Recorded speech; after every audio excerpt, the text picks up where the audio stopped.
Hello everyone, मैं हूँ आर्या और आप सभी मेरे साथ सुन रहे हैं ट्रेन वाली लड़की भाग 5। एक बार फिर वो ट्रेन वाली लड़की सम्राट से दूर जा चुकी थी, पर वापस मिलने के वादे के साथ। आज उसने जो बातें कही, सम्राट उससे अचंभित रह गया था। ना तो उसको कुछ पूछने का वक्त मिला, ना ही समझने का पूर्ण अवसर ही प्राप्त हुआ। वो लड़की अपने मन की भावनाओं को व्यक्त कर गई थी, पर सम्राट तो उसकी कहीं बातों पर विश्वास ही नहीं कर सका था, और ना ही अपनी भावनाओं को व्यक्त करने का अवसर मिला उसे। जब कुछ कहने को हुआ ही था कि बस का बुलावा आ गया, और देखते ही देखते बस के साथ साथ वो लड़की भी आंखों से ओझल हो गई, और सम्राट एक बार फिर अकेला वहाँ खड़ा रह गया। बस अभी कुछ आगे ही बढ़ी थी। अपनी सीट पर बैठी वो लड़की अपनी कई बातों को याद करते हुए मंद मंद मुस्कुरा रही थी। तभी अचानक उस शांति में एक आवाज़ गूंजी। लड़की चौंकते हुए अपने ख्यालों से बाहर आई। उसने झट से अपने पॉकेट से फ़ोन निकाल कर देखा तो स्क्रीन पर कोई अननोन नंबर चमक रहा था। उस लड़की ने कुछ पल सोचने के बाद फ़ोन रिसीव किया। Hello hello. दूसरी तरफ से एक जानी पहचानी से आवाज़ आई, जिसे पहचानते ही लड़की के अधरों पर मुस्कान सज गई। इसके साथ ही दूसरी तरफ से एक बार फिर वही जानी पहचानी सी आवाज़ आई। हेलो, मैं पहचान गई। मैं उस इंसान जो कोई और नहीं, सम्राट ही था। उसकी बात पूरी होने से पहले ही लड़की ने उसकी बात काटते हुए अपनी बात कही, तो सम्राट बोलते बोलते चुप हो गया। उसने फ़ोन तो लड़की से बात करने के लिए और अपनी उलझनों को सुलझाने के लिए किया था, पर अब वो समझ नहीं पा रहा था कि बात शुरू कैसे करे। उसको खामोश देखकर लड़की ने मुस्कुरा कर कहा, मैंने फ़ोन करने को कहा था, पर मुझे अंदाज़ा नहीं था कि आप मुझसे बात करने के लिए इतने बेताब होंगे कि मेरे जाने के 5 मिनट के अंदर ही मुझे फ़ोन कर देंगे। लड़की की बातों में शरारत थी, और अपनी बात पूरी करके वो खिलखिला उठी थी। वहीं दूसरी तरफ सम्राट के चेहरे पर गंभीर भाव मौजूद थे। लड़की के चुप होते ही उसने गंभीरता से कहा, मुझे बात करनी है आपसे। सम्राट के शब्द कानों में पड़ते ही लड़की हंसते हंसते शांत हो गई, और अधरों पर सौम्य सी मुस्कान सजाते हुए बोले, तो कहिए ना, मैंने कब रोका आपको। सम्राट कुछ पल खामोश रहा, फिर गहरी सांस छोड़ते हुए गंभीर स्वर में बोला, आप जो कहकर गई उसका क्या मतलब है। हिंदी में ही कहा था मैंने। क्या आपको मेरी बातों का मतलब समझ नहीं आया। लड़की ने उल्टा सम्राट से ही सवाल कर दिया, जिसे सुनकर सम्राट थोड़ा सकपका सा गया। फिर संभलते हुए बोला, समझ आया है, पर अचानक मतलब वो सब मैं कुछ समझ नहीं पा रहा। पहले तो आप मुझसे बात करने को भी तैयार नहीं थी, और आज दूसरी ही मुलाकात में प्यार का इजहार। जानते ही कितना है आप मुझे।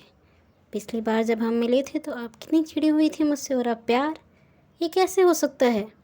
और आपने कहा था पहली मुलाकात से ही आप मुझे पसंद करने लगी थी, पर ये तो पॉसिबल ही नहीं है।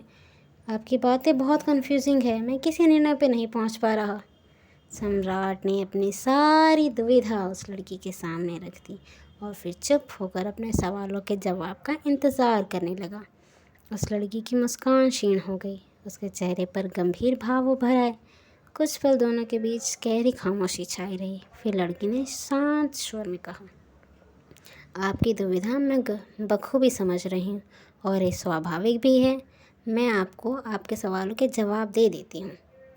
जब हम पहली बार मिले थे तब शुरू में मुझे आप उन आवारा लड़कों में से लगे थे जो अकेली लड़की को देखकर उन्हें एक मौका समझ लेते हैं, पर आपके साथ बिताए उन चंद पलों में ही मेरी गलतफहमी दूर हो गई, और मैंने आप पर विश्वास कर लिया। आपका स्वभाव और जैसे उस दिन आपने मेरी मदद की, दोनों ही बात मेरे दिल को छू गए, पर तब ना इसका एहसास था और ना ही सही मौका। उस वक्त मुझे अपने करियर पर ध्यान देना था, और मुझे डर था कि कहीं आपसे बात होती रही तो मैं अपने लक्ष्य से भटक जाऊंगी। इसलिए मैंने आपको फ़ोन करने से मना किया था, पर मुझे लगा नहीं था कि आप मेरी बात मान लेंगे। पर आपने वहाँ भी मुझे गलत और ख़ुद को सही साबित किया, और दोबारा मुझे कभी फ़ोन करके परेशान नहीं किया। ये बात भी मुझे पसंद है, और समझ गई कि आप एक अच्छे इंसान हैं। उस दिन आपको मना करने के बाद भी इन सालों में मुझे आपके फ़ोन का हर पल इंतज़ार रहता था। एक सेकंड के लिए भी मैं आपको भूल नहीं पाई थी। कहने को उस मुलाकात को 5 साल बीत गए थे, पर वो पल मेरे दिल में ताज़ा थे, ऐसे ताज़ा थे जैसे कल ही सब घटित हुआ हो। बहुत कुछ बदल गया था इन 5 सालों में, पर मेरी निगाहों को आपका इंतज़ार अब भी था। पर आप दोबारा न तो मिले, और ना ही आपसे दोबारा कभी बात हुई, उस वक्त मुझे एहसास नहीं था, पर धीरे धीरे अपनी फीलिंग्स को समझने लगी थी मैं। समझ गई थी कि उस एक मुलाकात में आप मेरे लिए बहुत ख़ास बन गए हैं। और आज जब आप दोबारा सामने आए तो ऐसा लगा जैसे मेरे सालों के इंतज़ार और तपस्या का फल मिल गया हो मुझे। इतनी खुशी मैंने पहले कभी महसूस नहीं की थी जितनी आज फिर से आपसे मिलकर हुई। बहुत इंतज़ार के बाद आपसे फिर से मुलाकात हुई थी, और जब मेरे जाने का वक्त आया तो अजीब सी बेचैनी होने लगी, जैसे कुछ बेहद अहम पीछे छूट रहा हो। मैंने बहुत लंबे इंतज़ार के बाद आपको पाया था, और फिर से आपसे दूर जाकर मैं आपको खोना नहीं चाहती थी। इसलिए मैंने आपको अपने दिल की बात साफ साफ शब्दों में बता दी कि मैं आपको पसंद करती हूँ। होप सो कि अब आपको आपके सभी सवालों का जवाब मिल गया हो। पहली मुलाकात से अब तक उस लड़की ने कुल मिलाकर इतने शब्द नहीं बोले थे जितने वो बीते कुछ मिनटों में कह गई थी, और इसके साथ ही सम्राट को शायद उसके सभी सवालों का जवाब मिल गया था। अब उसका मन एकदम शांत हो गया था। उस लड़की की सारी बात को ध्यान से सुनने और समझने के बाद सम्राट ने अगला सवाल किया। आपने जाने से पहले कहा था कि जल्दी ही वापस आएंगी, हमेशा के लिए। उसका क्या मतलब हुआ? मतलब बहुत साफ है, मैं आपके साथ अपनी पूरी ज़िंदगी बिताना चाहती हूँ, इसलिए अब यहीं रहूँगी दिल्ली में। पर वहाँ आपकी जॉब है, तो वही जॉब मैं यहाँ भी कर सकती हूँ। आप कुछ जानती नहीं हैं मेरे बारे में और इतना बड़ा फ़ैसला ले लिया, ये जल्दबाजी नहीं? ओह, 5 साल लगाए हैं मैंने, तब जाकर ये फ़ैसला लिया, फिर जल्दबाजी कैसी? आप मेरे बारे में कुछ जानती नहीं हैं। जितना मेरे हमसफ़र के बारे में जानना मेरे लिए ज़रूरी था उतना जान लिया है मैंने आपको, और जितना जाना है उसके आधार पर कह रही हूँ कि आप में वो सभी गुण मौजूद हैं जो मुझे मेरे हमसफ़र में चाहिए थे। और सबसे बड़ी बात, मैं प्यार करती हूँ आपसे। इसके अलावा कुछ जानना ज़रूरी होगा तो आप बता दीजिएगा, और मेरे बारे में जो भी पूछना चाहें पूछ लीजिएगा, मुझे कोई एतराज़ नहीं। उस लड़की ने सम्राट के हर सवाल का जवाब इतनी सहजता से और स्पष्ट शब्दों में दिया कि सम्राट कुछ पल खामोश होकर गहराई से इन बातों के बारे में सोचने लगा। कुछ देर बाद उसने फिर से कहा, आपकी बाकी सब बातें ठीक है, पर बिना मेरे मन में क्या है ये जाने सिर्फ अपनी भावनाओं को ध्यान में रखकर कोई भी फैसला कैसे ले सकती हैं आप? हो सकता है कि आप मेरे बारे में जो फील करती हैं वैसा कुछ मेरे दिल में ना हो आपके लिए। सम्राट की बात सुनकर लड़की मुस्कुराए बिना न रह सकी। मिस्टर, पहली मुलाकात में आप पसंद करते हैं मुझे। पहली मुलाकात से आप पसंद करते हैं मुझे, और मैं ये बात तब से जानती हूँ जब 5 साल पहले रेलवे स्टेशन पर मुझसे दूर खड़े आप बस मुझे ही ताड़ रहे थे। लड़की ने जैसे ही कहा, सम्राट के चेहरे का रंग उड़ गया, आंखों की पुतलियाँ हैरानी से फैल गईं। उसकी चोरी 5 साल पहले ही पकड़ी गई थी और उसे इस बात का एहसास तक नहीं था। वो इस वक्त कुछ बोलने की स्थिति में भी नहीं था, बस खामोशी से लड़की की बात सुन रहा था। आपको शायद पता नहीं, पर लड़कियों के पास 6 सेंस होती है, और जब कोई उन्हें देखता है या हमें छूता है तो हमें फ़ौरन पता चल जाता है, और साथ ही ये भी भान हो जाता है कि किसकी नीयत कैसी है। उस दिन मैं जानती थी कि आप काफ़ी देर से मुझे देखते रहने के बाद आए थे मेरे पास। आपके लबों ने भले अब तक कुछ न कहा हो, पर आपकी आंखें उस पहली मुलाकात में ही आपके दिल का हाल बयां कर गई थी। आपने मेरी मदद क्योंकि इसके पीछे कारण छुपा नहीं था मुझसे, इसलिए मैं आपसे मदद लेना नहीं चाहती थी, पर परिस्थितियाँ ऐसी बनी कि मुझे वही करना पड़ा जो मैं नहीं करना चाहती थी। आपकी फीलिंग्स जानती थी, तभी फ़ोन करने से मना किया था आपको। इतने साल बीतने के बाद एक डर मन में पैदा हो गया था कि कहीं आप मुझे भूल ना गए हों और आपकी ज़िंदगी में कोई और ना आ गया हो, पर आज की मुलाकात के बाद वो डर भी मिट गया। जिस तरह आपने 5 साल के लंबे वक्त के बाद भी मुझे पहचान लिया, और जैसे आप मुझे देख रहे थे, मुझे मेरे हर सवाल का जवाब मिल गया। आपको मैं याद हूँ, और आज भी आपकी फीलिंग नहीं बदली मुझे लेकर। इसको सुनिश्चित होने के बाद ही मैंने अपनी भावनाओं को व्यक्त किया है। अगर अब भी कोई सवाल बाकी है तो आप पूछ लीजिए। लड़की तो अपनी बात कहकर चुप हो गई, पर सम्राट को कुछ वक्त लग गया इस शौक से बाहर निकलने में। जो बातें आज उसके सामने आई वो उससे अचंभित रह गया था। कुछ पल बाद उसने सर्द लहजे में कहा,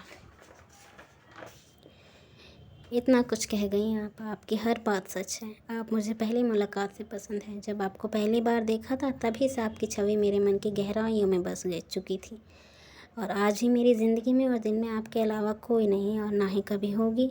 अगर आपसे कभी दोबारा मेरी मुलाकात नहीं भी होती या आपको मुझसे मोहब्बत ना भी होती, तब भी मैं आपका ही रहता, और मेरी ज़िंदगी में कभी भी अगर कोई लड़की शामिल होती तो वो आप ही होती। क्योंकि जो एहसास आपके लिए मेरे मन में है वो कभी किसी और के लिए नहीं पनप सकते। मैं भी चाहता हूँ आपको और आपके साथ अपनी पूरी ज़िंदगी बिताना चाहता हूँ। आखिरकार आज सम्राट ने भी अपनी फीलिंग्स को ज़ाहिर कर दिया था, अपने दिल की बात को शब्दों में व्यक्त कर दिया था और 5 साल के लंबे इंतज़ार के बाद दोनों ने अपने प्यार को कबूल कर लिया था।